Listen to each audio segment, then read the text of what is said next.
Hello everyone and welcome to the 2020 favourites. We finally made it to the favourite things of 2020. This has just been a journey of a year. This year can only be described as a test. Even though it has been a difficult year, we're still here, we've made it through, and I just wanted to share my favourite things, and I've got them on my laptop screen here. But anyway, let's get into the favourite things for 2020. So the first thing I wanted to talk about is Disney Plus as a whole. I got it right at the end of last year, but unfortunately that was after the deadline for favourite things 2019 in general. I have used it a lot this year.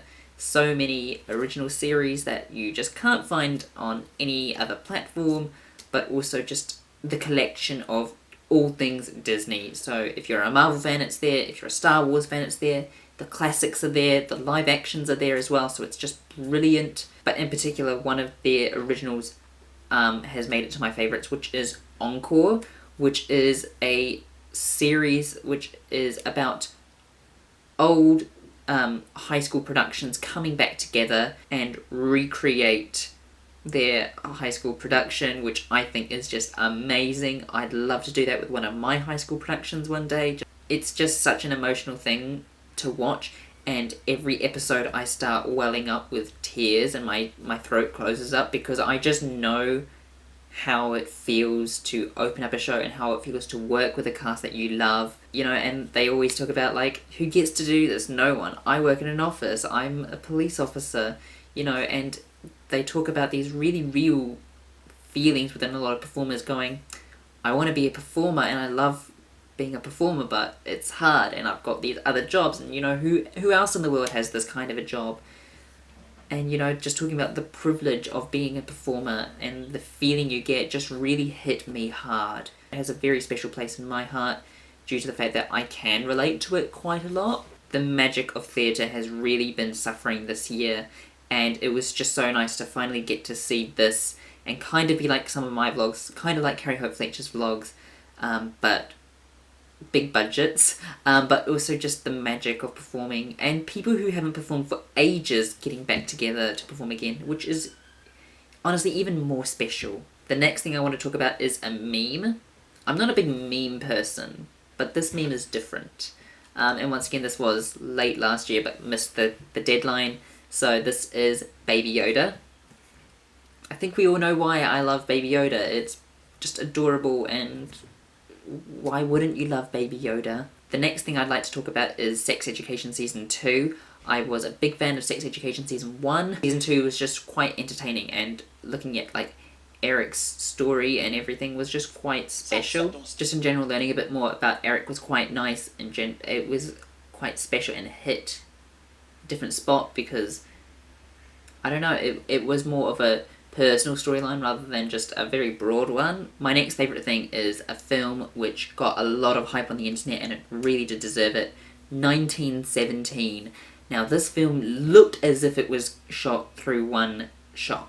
You know, it looked like there were no cuts and edits, which is so insanely clever, and it was very realistic looking. I'm not a person into military or anything, but it just looked quite personal and realistic from that person's perspective, with a lot of cinematography added to it, which is, I love cinematography, but it was very powerful, and the effects of war is quite important, and I just loved it. I went to see it with a friend of mine not long before COVID, and I was just like, this is amazing. The two of us were just sitting there afterwards going, wow. My next favourite thing is a Netflix original which Angelina Jolie was involved in, and it's called First They Killed My Father. Now this was set in the Cambodian genocide, which was I find it historically fascinating, but it is such an emotional time period, and I was watching it and I was on the brink of tears, and I was watching it with my dad actually. The two of us were shaking. We were like so shocked at how this looked and everything, and just, you know, people running into bombs and landmines, and it was so unbelievably terrifying. It was such a powerful film, and those lead actresses, they're so young but so strong, and I was so I just felt every emotion that they felt, even though I have no experience. I was just like, oh my gosh. My next favourite thing is the film Love, Simon. I read the book a couple of years ago. Yeah, I finished reading it early last year, back in January, and I had never seen the film, and I saw the film on the flight from Auckland to Osaka back in January, and I really loved it, honestly. The book and the film can definitely be separated, and it was a very emotional story that I could relate to in a certain way. Not the anonymous part, but just the desire of finding love really hit me. And it's captured originality of the book as well as it's declaring it as its own product, which was really good and very clever and very hard to do within film. My next favourite is the musical Six, an all-female cast and band, telling the story of the 6 ex-wives of Henry VIII from their perspective, all in the style of a pop concert, which is very smart and intelligent, and it was originally part of the Edinburgh Fringe years ago, I think 2017. It is genuinely so fantastic. I was talking to someone from uni about Six and how it's just a phenomenon, really. If you haven't listened to the soundtrack, please do. Just listening to the soundtrack really gets you in a good mood and everything. The next favourite thing is a reality TV show called Flirty Dancing. Now, reality TV is a big part of my life, and I am a very big critical judge of reality TV, and Flirty Dancing really was amazing. I loved it. And it's when two single people don't know who they're meeting, but their choreographers do know, and they have an interest in dancing, so they don't necessarily have to be professional dancers, but they do like to dance. And what happens is that they start dancing, and then they find out who they're matched with initially, and they dance with them and see if there is some sort of emotional connection through the dance, and then after that they go out on dates and everything. I think that's really, really lovely. My next favourite is a musical and a workshop, so it's the Book of Mormon. I went to see the musical with Andre back in early March, weeks before the New Zealand lockdown was announced. This musical is just hilarious, okay? It makes fun of everyone under the sun, but also it is supposedly meant to be really accurate representations of Ugandan people, because I went to a workshop with the University of Auckland for the Book of Mormon, and there was a lot of research involved in terms of creating the musical, in terms of not misrepresenting people and being insensitive. It is quite realistic, apparently, but also it is a musical which pokes fun to everyone. There will be something about you that has been poked fun at during this musical, and it is just hilarious. The music is so good. If you want to listen to it, please do. It's on Spotify. I loved Elder McKinley so much. Oh my goodness. My next two favourites are actually YouTubers. So the first one is Jack Edwards, and he recently graduated from Durham University. His essay videos were really nice, him writing essays last minute, and just the vlogs of him doing uni work were just... I love watching uni vlogs in general. My grandmother and my mum actually said that he actually looks like me. I don't know, but in general, I just like the vibes that he just gives off. It was really nice to watch, entertaining, and also relatable, which brings me on to the next YouTuber. Now, I'm so sorry if I pronounce your name wrong. I've got it on my screen, so I'm going to read it off here. V Kativu. I feel like a terrible person now. I feel like I've just completely butchered your last name. I'm so sorry. So what V does is she creates vlogs of her writing her essay, typically the day it's due, which I've never been through. Glad I haven't, but credit to her for doing that. Holy moly. She graduated from Oxford recently, and she is now doing postgraduate studies at Harvard, but online. It's nice watching her, and she's such a bubbly, positive person that I really admire. My next favourite thing is a book I read for Politics 109, which is The Prince by Niccolo Machiavelli.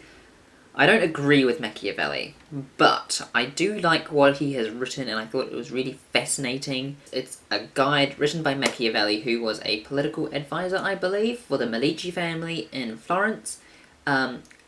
The Prince is a guide on how to be a good prince, and rather than focusing on how people should live, like how Plato, Aristotle, and Thomas Aquinas write about people, he writes about how people do live, so about cruelty, manipulation. Whenever people say Machiavellian personalities, we think of cunning, manipulative. I've told my friend Aidan, who you would have seen in vlogs, who's currently working in Hamlet right now, that he should read the book The Prince by Machiavelli, just because it explains the political theory behind Hamlet, because Machiavelli has inspired a lot of Shakespeare's work. So if you're doing Hamlet or you are reading about Hamlet, read The Prince, because Machiavellian political theory is very heavy in Hamlet. The next one, I think everyone was kind of expecting this to come up with my favourites. The whole world on the internet just lost it over this musical, Hamlet. I'd never seen Hamlet before until this year when it came out on Disney+.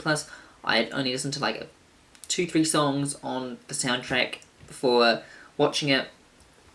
Worth it. Loved it so much. It's how immigrants have founded America and how they actually get the job done. My next favourite is a reality TV show which came onto New Zealand TV, I think because all of our other reality TV shows were cancelled for this year or postponed. So it's Big Brother Australia. I'd never seen Big Brother before, and I know Carrie Hope Fletcher mentioned Big Brother in her reintroduction video. Big Brother Australia was great, and I'm actually rewatching it now that I've finished my final exams. I finished my final exam for theology last night. The idea of it, like, you know, that social experiment of taking away technology and just putting in people to live with each other and doing challenges to nominate each other out, I think that's quite fascinating. My next 5 favourite things are actually films. 4 out of 5 of these are actually from Media 101, so just bear with me. So the first one I'd like to talk to, which was from Media 101, which it's called A Girl Walks Home Alone at Night. This is a vampire film, and it's an Iranian vampire film, so it had like Islamic vampires, which I found really fascinating and really nice to be different from the stereotypical vampires. Fun story actually, when I was watching it during a scene that was really intense, and it, like, you know how films try to scare you by having a really long silent part? My friend sent me a text during one of those scenes, so I was in a very silent room with me on the edge of my seat, and then suddenly I heard my phone go off, terrified the living daylights out of me. I had to pause it for a little bit and rant at them for sending me a text. It was a feminist vampire from Iran who only would attack misogynistic men, which is great. My next favourite film is Instant Family. I just found this film entertaining. I don't know why, I just loved it so much, and it was quite an emotional film. It was a comedy, yet it really hit me emotionally. It was based off a true story as well, but it was really an emotional film for me. I just loved it. I found it entertaining, I loved it, it was emotional. Go have a watch. I think it's on Netflix. My next film is the film Some Like It Hot, which has Marilyn Monroe in it. I watched this for Media 101, and I also wrote my essay on it, and I did make a video of me writing it. Yeah, it was a really nice film, and it had... I guess the reason why I loved it so much is the gender expression in it. Definitely go watch it. It's definitely something that you should really have a look at. Marilyn Monroe is phenomenal in that film. And it's a really interesting film that highlights the male gaze in general, so definitely have a look at it. I loved it so much. My next favourite thing is the film What We Do in the Shadows, which I did watch for Media 101. That was the first time I'd actually watched it, and it was directed by Taika Waititi, who's a New Zealand director who's done things like Thor Ragnarok, What We Do in the What We Do in the Shadows, Hunt for the Wilder People, Boy, and I think he's doing a Star Wars film now. I loved it. It was a really nice vampire film. I actually wrote my big essay on this for Media 101, and it got an A+. Really proud about that. And I wrote about the gender and sexuality of vampires being a new creation. And I used What We Do in the Shadows as a big component of that, and yeah, A+. So much Kiwi humour that I really just loved. I love watching Kiwi humour in film because we're always exposed to American TV, which it's funny, but it's not as funny as Kiwi humour.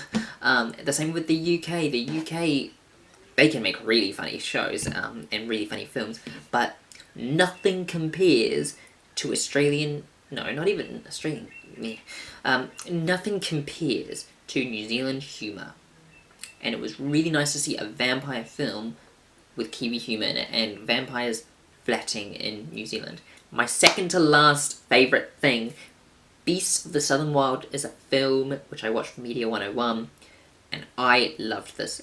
Majority person of colour cast, but it tackled the themes of climate change, gender, along with racial inequality. This film used a majority of, well, I think it was completely unknown actors, just people, random people within the same area. Like, I know the actor of Wink was the owner of a shop across the road from the hotel where the film crew were staying at, and they just went up to him and go, "Hey, do you want to be the father of the lead role in this film?" And he was like, "Yeah."